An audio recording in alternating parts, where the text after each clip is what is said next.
Now fasting 2 days کون سے 2 ایام ہیں جن کا اگر انسان روزہ رکھے تو 3 سال کے گناہ معاف ہو جاتے ہیں.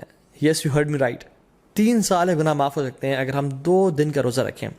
حدیث میں کیا آتا ہے؟ رسول اللہ صلی اللہ علیہ وسلم نے فرمایا کہ جو شخص عرفہ کے دن کا روزہ رکھتا ہے اللہ سبحانہ تعالیٰ اس کے پچھلے سال کے اور اگلے آنے والے سال تمام گناہ معاف کر دیتے ہیں.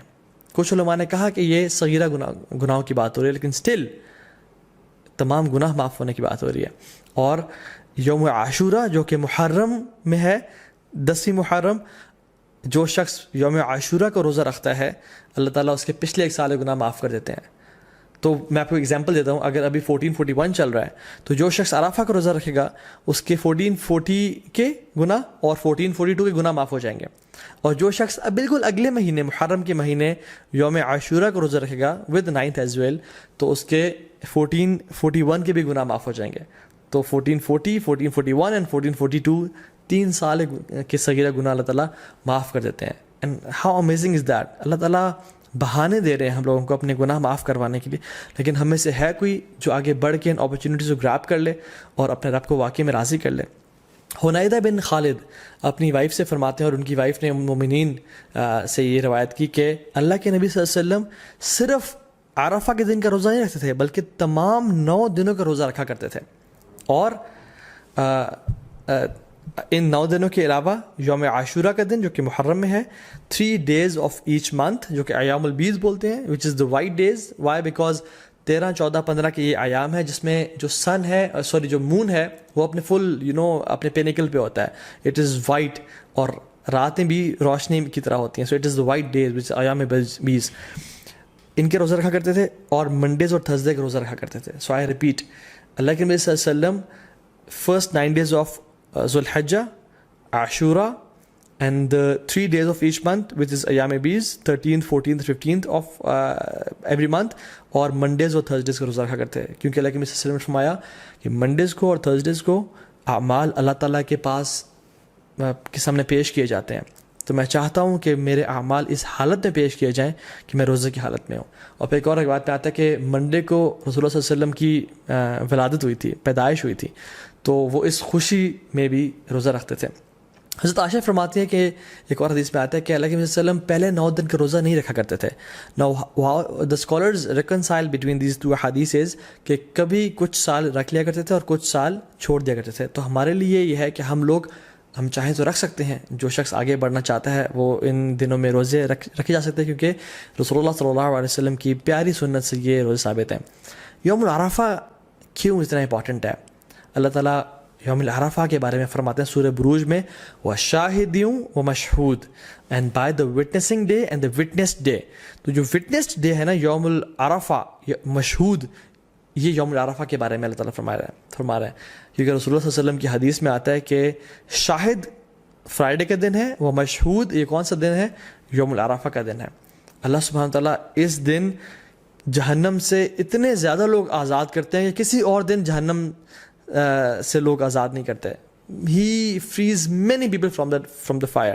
اور اللہ تعالیٰ قریب آتے ہیں اور اپنی پرائڈ ایکسپریس کرتے ہیں. He expresses his pride over angels, اور پھر پوچھتے ہیں کہ یہ لوگ میرے بندے کیا چاہتے ہیں. اور کچھ اور روایت میں بھی آتا ہے کہ یہ جو میرے بندے ہیں, یہ جو ڈسیبلڈ اور یہ مٹی سے آلودہ ہوئے ہوئے بندے ہیں, عاجزی اور ان کے ساری کی نشانی ہے ان کی, یہ کیا چاہتے ہیں مجھ سے. اور اللہ تعالیٰ ان پہ فخر کرتے ہیں اور اپنے بندوں کو جہنم کی آگ سے آزاد کرتے ہیں. نو ویری بریفلی, ہم ان 10 دنوں میں کون سے ایسے اعمال کر سکتے ہیں جن کی وجہ سے ہم باقی لوگوں سے آگے نکل سکتے ہیں؟ امام حسن البصری رحمہ اللہ فرماتے ہیں کہ سب سے پہلی چیز تو ڈونٹ نیگلیکٹ یور آبلیگیشنز. اپنے فرائض کو بالکل نہ چھوڑیں. جو شخص آج تک اپنی نمازوں میں اپنے فرائض میں کوتاہی کر رہا تھا تو اس کے لیے بہت بڑی اپرچونیٹی ہے کہ وہ ان 10 دنوں میں آگے نکل جائے اور اپنے فرائض سے عمل کرنا شروع کر دے. دوسری چیز جو ہم کر سکتے ہیں, وچ از دا فرسٹ تھنگ آئی کوٹ, کہ حج. جو شخص حج کی استطاعت رکھتا ہے اس کے لیے بہت بڑی اپرچونیٹی ہے, کیونکہ حج باقی سال کے مہینوں میں نہیں کیا جا سکتا. اللہ کے نے فرمایا an accepted Hajj brings no less reward than paradise. اللہ اکبر. کہ ایک مقبول حج کا اجر کتنا ہے؟ جنت, اس کے علاوہ اور کوئی اجر نہیں ہے. مطلب ہی ول بی گرانٹیڈ جنہ اگر اس کا حج مقبول ہو جاتا ہے. So it's a great reward. بڑھاپے میں حج کوشش کریں نہ کریں, جوانی میں کر لیں, اور ابھی ٹائم ہے اور پیسہ ہے تو تاکہ اس عبادت کو آپ انجوائے کریں ان شاء اللہ تعالیٰ. دوسری چیز قربانی, وچ از دا سیکریفائس. یہ سنت ابراہیمی بھی ہے, اللہ کے نبی صلی اللہ علیہ وسلم کیا کرتے تھے, تو اس کا خاص اہتمام کریں. یہ مت سوچیں کہ نہیں ہم قربانی نہیں کرتے, چلیں ہم کچھ اور کام کر لیتے ہیں, بلکہ یہ ایک غلط سوچ ہے.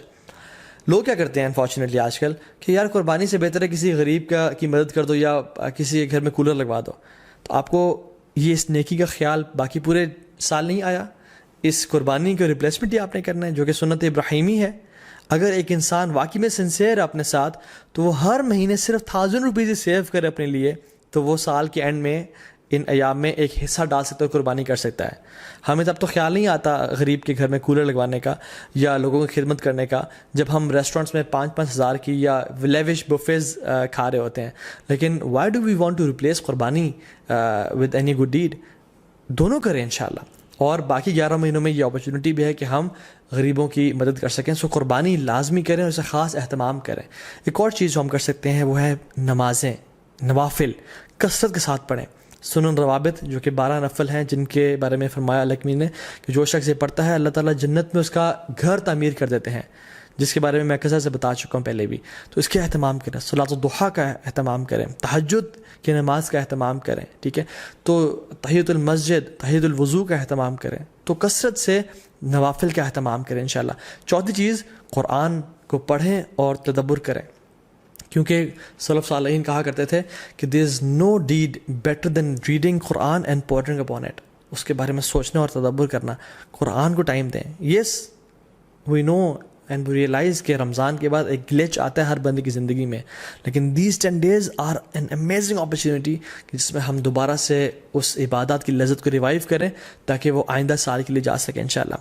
اینڈ ریممبر اللہ سبحانہ وتعالیٰ, وچ از دا 5th point, کثرت سے التحلیل و تکبیر و تحمید, لا الہ الا اللہ, اللہ اکبر, سبحان اللہ, الحمدللہ, کثرت سے پڑھیں. اللہ اکبر, اللہ اکبر, اللہ اکبر, لا الہ الا اللہ, اللہ اکبر, اللہ اکبر وللہ الحمد. کثرت سے اللہ تعالیٰ کا ذکر کریں کیونکہ اللہ کی نے یہ ہمیں ڈیڈ حدیث میں سجیسٹ کیا کہ تم نے یہ کام کرنا ہے انشاءاللہ. ایک اور چیز, میک لاٹس آف دعا. جب بارش ہو رہی ہوتی ہے دعا قبول ہوتی ہے نا, کیونکہ اللہ تعالیٰ کی رحمت ٹھاٹھے ماری ہوتی ہے. ان 10 دنوں میں بھی اللہ تعالیٰ کی رحمت کے دروازے کھل چکے ہیں اور اللہ کی رحمت ٹھاٹھے مار رہی ہے. اللہ تعالیٰ کو ان دنوں میں کیے جانے والے اعمال سے زیادہ کوئی عمل پسند نہیں ہے. تو کثرت سے دعا کریں, ہو سکتا ہے کہ یہی وہ 10 دن ہو جن میں آپ کی دعائیں انشاءاللہ قبول ہو جائیں. And number 7th point is give lots of charity. Sacrifice تو ہم نے کرنا ہے. لوگوں کے بزنس ٹھپ ہو چکے ہیں, غریب بیچارے مشکل میں ہیں, ان کی کثرت سے مدد کریں انشاء اللہ. اور ان دنوں میں آپ اپنی زکوٰۃ بھی نکال سکتے ہیں اگر آپ نے نہیں نکالی, اور اپنے رشتہ داروں پہ خرچ کر سکتے ہیں, اپنی فیملیز پہ خرچ کر سکتے ہیں, اور اسپیشلی جو لیس پریولیج لوگ ہیں ہمارے معاشرے میں ان پہ خرچ کریں کثرت کے ساتھ. Number 8 is owner your parents. اپنے پیرنٹس کا خیال رکھیں, ان کے پاؤں دبائیں, ان کی مدد کریں اور خدمت کریں تاکہ وہ آپ سے راضی ہوں, اور جب وہ راضی ہوں گے تو انشاءاللہ اللہ بھی راضی ہو جائے گا. نمبر 9th point از صلۃ الرحم. اپنے قریبی رشتہ داروں کے ساتھ اچھا close ties of kinship maintain کریں. Maybe call them, send them gift, tell them that you love them for the sake of Allah subhanahu wa ta'ala, and just maintain the ties of kinship. 10th is enjoin good and forbid evil. دعوت کا کام کریں کیونکہ یہ بہت بڑا اور Nobel کام ہے. and the last point is seek forgiveness from Allah subhanahu wa ta'ala. رسول اللہ صلی اللہ علیہ وسلم نے فرمایا التائب من الذنب کمن لا ذنب لہ. گناہ سے توبہ کرنے والا ایسا ہی ہے جیسے اس نے کبھی گناہ کیا ہی نہیں تھا. تو ان 10 دنوں میں ایک بہت بڑا موقع ہے کہ ہم اپنے تمام گناہوں کو بخشوا دیں اور اپنی اصل زندگی کے لیے کچھ آگے بھیج دیں انشاءاللہ تعالیٰ, کیونکہ sins have chains and shackles. اگر آپ ارادہ رکھتے ہیں تہجد پڑھنے کا اور نیک اعمال کرنے کا لیکن پھر بھی توفیق نہیں ہو رہی, تو جان لیں کہ یہ گناہوں کی وجہ سے ہمیں توفیق نہیں مل رہی, اور یہ گناہوں کا جو برڈنز ہیں وہ ہمارے کندھوں پہ ہیں جن کی وجہ سے ہم نیک اعمال نہیں کر پا رہے. So in this race of good deeds throw off your burdens inshallah ta'ala, or start with a fresh mind and with a new motivation.